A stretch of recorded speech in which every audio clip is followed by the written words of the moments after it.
할렐루야. 새벽을 깨워 예배하는 저희 모두에게 하나님께서 놀라운 은혜를 더해 주시길 축원합니다. 더불어 내가 현재 처한 상황과 상관없이 이 믿음의 눈을 들어 하나님 바라보는 저와 여러분 되길 축원합니다. 전도하기 참 어려운 시기를 지나고 있습니다. 거리두기 지침으로 이 기존 교인들도 예배를 하는 것이 조심스러운 이때에 전도를 하는 것, 또 부정적인 시선으로 교회를 바라보는 그러한 시선이 많을 때 전도하는 것 결코 쉽지 않습니다. 그럼에도 우리 교우분들은 삶 속에서 복된 소식, 기쁜 소식 잘 전하고 계실 거라 믿습니다. 전도를 하다 보면 눈에 보이지 않는 하나님을 어떻게 믿냐? 하나님 보여주면 내가 믿겠다라고 말하는 사람들을 만납니다. 눈에 보이지 않는 신이 아니라 당장 눈에 보이는 돈이나 힘, 또는 나를 믿겠다는 것이죠. 이렇게 말하는 사람들의 주장이 틀린 것은 아니지만 그렇다고 또 맞는 것도 아닙니다. 꼭 눈에 보이는 것이 진실은 아니죠. 반대로 눈에 보이지 않지만 존재하는 것도 분명히 있습니다. 지금 공기가 이곳에 가득하지만 의심하는 사람은 아무도 없습니다. 반대로 저녁 시간에 하늘을 바라보면 해가 지는 것처럼 보이지만 해가 지는 것이 아니죠. 지구가 해를 돌고 있기 때문에 해가 지는 것처럼 보일 뿐입니다. 마찬가지로 하나님도 우리 눈에 보이지 않는다는 이유만으로 존재하지 않는다고 생각해서는 안 됩니다. 그래서 저는 하나님을 보여주면 믿겠다라고 말하는 분들께 이렇게 말합니다. 한번 믿어보세요. 그럼 보여드릴게요. 한번 믿어보세요. 그러면 하나님이 보입니다. 저희는 하나님을 안다고 말하지 않고 믿는다라고 합니다. 저희가 하나님을 믿기 시작할 때 하나님의 창조 섭리가 눈에 들어오기 시작하고 하나님께서 저희를 돌보고 계시고 인도하고 계시다는 것이 느껴지기 시작합니다. 전에는 같은 상황에서 우연이라고 이야기했다면 믿음이 생긴 후에는 하나님의 인도하심이라고 말하게 됩니다. 여러분, 하나님은 그리고 하나님의 역사는 저희가 믿을 때 보입니다. 아멘이신가요? 저희가 믿음의 눈을 뜰 때 살아계신 하나님을 만날 수 있고 그분의 역사를 느낄 수 있습니다. 바라기는 하나님을 향한 변치 않는 믿음으로 매일의 삶 속에 역사하시는 하나님의 은혜를 누리며 살아가는 저희 모두가 되었으면 좋겠습니다. 오늘 함께 읽은 본문은 칠병이어 사건 직후의 일을 소개합니다.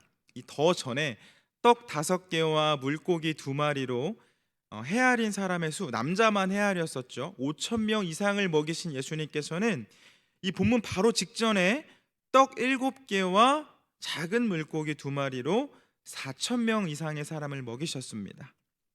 놀라운 역사를 한 번 더 보여주신 것이죠. 이는 예수님께서 한 번 더 하나님의 아들이심을 그리고 인류의 구세주이심을 보여주신 사건이었습니다. 그런데 오늘 본문에 소개되는 인물들은 그 놀라운 사건을 경험하고도 예수님을 구세주로 믿지 않았던 것 같습니다. 이 먼저 소개되는 사람들은 바리새인과 사두개인들이었습니다. 1절에 보니 그들은 예수님을 시험하기 위해 찾아와서 표적을 구합니다. 이들이 요구한 표적은 예수님께서 정말 하늘로부터 왔는지를 증명하라는 것이었습니다. 이 율법에는 선지자가 하늘로부터 온 증거가 없으면 죽이라는 조항이 있는데 이들은 이 조항으로 예수님을 붙잡고 또 죽이려고 했던 것 같습니다. 여러분, 예수님께서 얼마나 답답하셨을까요? 그동안 표적이 없었습니까? 아니죠. 있었습니다. 많았습니다. 5,000명 먹이셨고 4,000명 먹이셨습니다. 병든 자 고치셨고 귀신 다 내쫓으셨습니다. 예수님께서는 수없이 많은 표적들을 보여주셨지만 이들은 보려고 하지 않았습니다. 보려고 하지 않으니 안 보였고 믿으려고 하지 않으니 믿어지지 않았습니다. 예수님께서 말씀하셨습니다. 너희들은 하늘의 상태를 보고 하늘의 징조 곧 이 날씨는 구분할 줄 알면서 세상의 징조는 구분하지 못하느냐.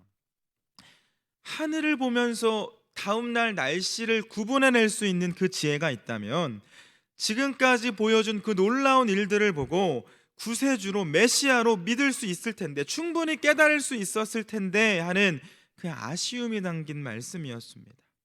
또 이어서 말씀하십니다. 악하고 음란한 세대가 표적을 구하나 요나의 표적밖에는 보여줄 표적이 없느니라. 여기서 악하고 음란한 세대는 보여준 것을 보고도 믿지 못하는 세대를 말하는데, 예수님께서는 이러한 사람들에게 보여줄 남은 표적은 요나의 표적밖에 없다고 말씀하십니다. 여러분, 요나의 표적이 무엇을 뜻할까요? 이 구약의 인물인 요나는 물고기 뱃속에 들어가서 사흘 밤낮 동안 죽음을 경험하고 기적처럼 밖으로 나와 새로운 삶을 경험하게 된 인물이었습니다. 곧 예수님께서 보여주실 이 요나의 표적이란 십자가에 달려 돌아가시고 그 죽음을 이기시고 사흘 만에 부활하실 것을 말씀하신 것이었습니다.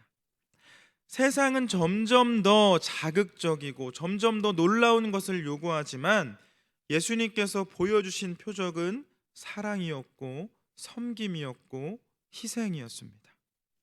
그리고 죽음이었죠.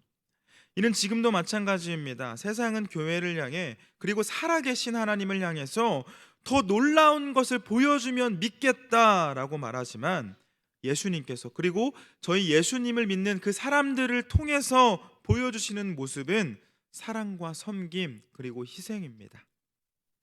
그런데 여러분, 이 예수님께서 보여주신 이 요나의 표적은 사실 그 어떤 표적과는 비교될 수 없는 가장 놀라운 표적이었습니다.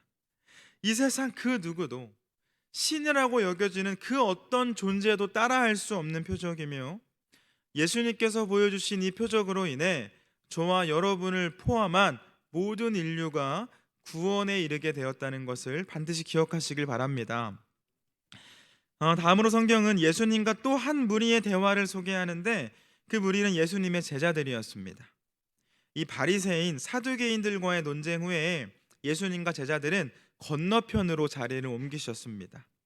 성경의 학자들은 이 건너편을 이방 지역으로 해석하는데, 당시 유대 사람들이 이 이방 지역으로 건너갈 때는 자신들의 이 양식, 평소 먹던 음식을 챙겨갔습니다. 왜냐하면 이 이방 지역에서는 유대 사람들이 정결하지 못한 음식이라고 여기는 음식들을 먹었기 때문입니다. 그런데 5절 말씀 보니까 제자들은 음식 챙기는 것 깜빡한 것 같습니다. 그리고 평소와 같이 음식을 챙기지 못한 것을 걱정하고 있을 때 예수님께서 말씀하십니다. 6절입니다. 예수께서 이르시되 삼가 바리새인과 사두개인들의 누룩을 주의하라. 누룩은 음식을 만들 때 사용하는 것으로 이 발효를 돕는 역할을 합니다. 때문에 누룩은 음식을 덜 순전하게 만드는 그 음식의 재료로 여겨졌습니다. 곧 예수님께서 주신 말씀은 이 배를 타고 오기 전에 바리새인과 사두개인들과의 논쟁으로 알 수 있는 그 가르침, 또 그들의 순전치 못함을 말씀하셨던 것 같습니다. 그런데 제자들은 이 말씀에 엉뚱한 소리를 하면서 걱정합니다. 예수님께서 양식을 챙겨오지 않은 자신들을 책망한 것이라고 오해했기 때문입니다. 그런 제자들은 이 바리새인과 사두개인들의 누룩이라는 소리에 왜 양식을 걱정하면서 안절부절했을까요? 양식을 걱정했기 때문이겠죠. 이방 지역에 올 때는 음식을 챙겨왔어야 되는데 챙겨오지 못했고, 이 생각하고 있을 때 예수님께서 이 누룩이라는 단어를 말씀하시니까 음식을 챙겨오지 못한 자신들을 책망한 것이라고 오해했습니다. 이 새벽마다 마태복음을 계속해서 살펴보고 있는 저희들이 보기에도 참 아쉬운 모습입니다. 예수님께서는 양식의 문제를 계속해서 해결해 주셨죠. 이 바로 전에도 굶주리고 있는 백성들을 먹이시면서 놀라운 표적을 보여주셨다고 말씀드리지 않았습니까?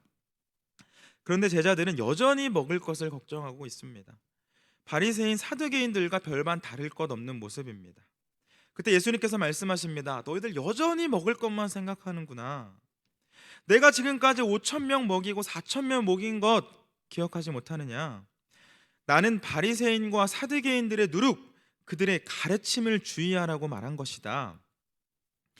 예수님께서는 이 제자들의 불신앙을 책망하셨고 세상의 거짓 가르침, 세상의 헛된 이야기를 주의하라고 한 번 더 말씀해 주십니다.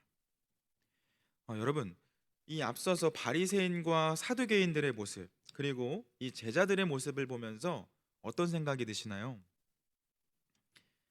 저는 똑같구나라고 생각했습니다.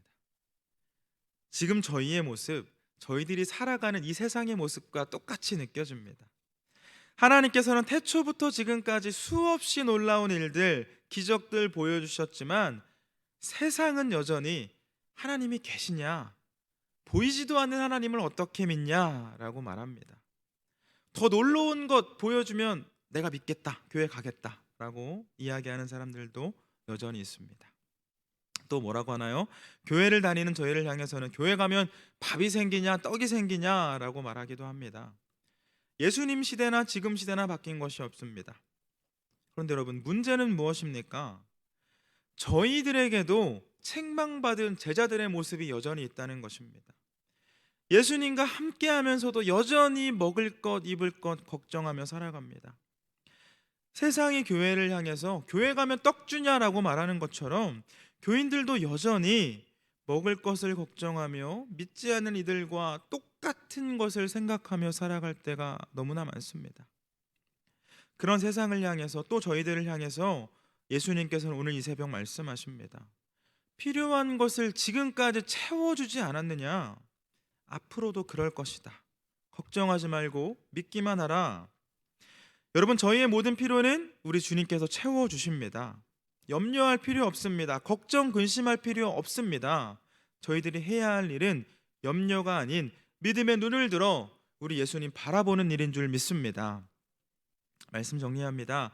오늘 본문에는 두 부류의 사람들이 나옵니다. 한 부류는 예수님의 정체성과 그 능력 자체를 부인하는 사람들이었고, 다른 한 부류는 예수님을 인정하면서 가르침도 받지만 여전히 믿음이 약한 사람들입니다.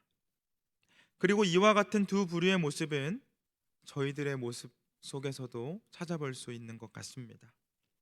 하나님께서는 지금도 수많은 일 행하시며 놀라운 기적들 보이시고 역사하고 계십니다. 하지만 믿지 않기 때문에 안 믿어지고 보려고 하지 않기 때문에 보지 못하고 있습니다. 사랑하는 교우 여러분, 하나님의 놀라운 역사는 저희가 믿음의 눈을 들 때 볼 수 있다는 것을 기억하시길 바랍니다. 하나님이 쉬고 계시는 것이 아니라, 안 계신 것이 아니라 저희가 보려고 하지 않을 뿐입니다. 그러므로 이곳에 있는 저희 모두 믿음을 거부하고 표정만 요구하는 악하고 음란한 세대가 되는 것 아니라 믿음의 눈을 들어 예수님 바라보는, 그래서 그 예수님의 놀라운 역사를 보며 때마다 주시는 은혜를 누리며 살아가는 저희 모두가 되길 축원합니다.